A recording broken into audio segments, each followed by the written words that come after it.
Maigsiman ang naging official visit ni Pangulong Ferdinand R. Marcos Jr. sa Saudi Arabia. Naging produktibo naman ito hindi lang sa larangan ng negosyo kundi sa proteksyon ng OFWs. Narito ang ulat. Sa mahigit 4 na bilyong dolyar na investments na tinalakay sa pagbisita ni Pangulong Ferdinand R. Marcos Jr. sa Saudi Arabia, 120 million dito ang naselyuhan na para sa construction ng capacity training facility sa Pilipinas. Ayon sa Pangulo, mahigit sa 15,000 Pilipino ang inaasahang mabebenepisyuhan ng construction agreement. I assure you that the Philippine government is steadfast in its commitment to continuously support current and prospective Saudi investors. Diniyak naman ng Kamara ang suporta sa mga Saudi investors. Ayon kay House Speaker Martin Romualdez, nakahanda ang Kamara na isulong ang tax incentives para sa mga Saudi investors. Samantala, nagkaroon na ng inisyal na pagpupulong ang foreign ministers ng Pilipinas at Kuwait.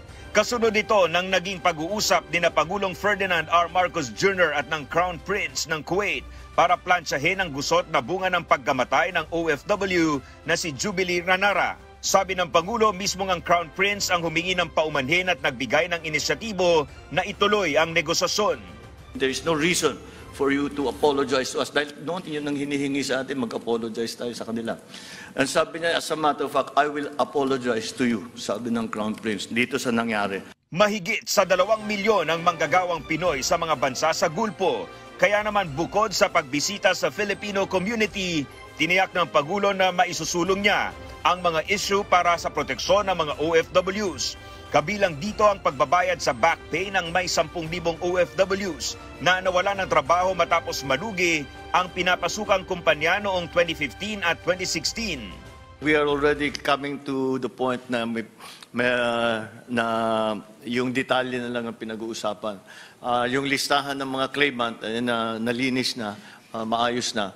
And we are just waiting for the details to be worked out between the Saudi side.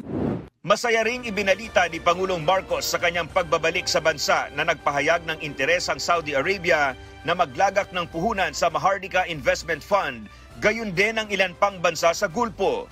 That is precisely the role that we have envisioned for the sovereign fund, the Maharlika Fund, and that is what the direction that it has taken.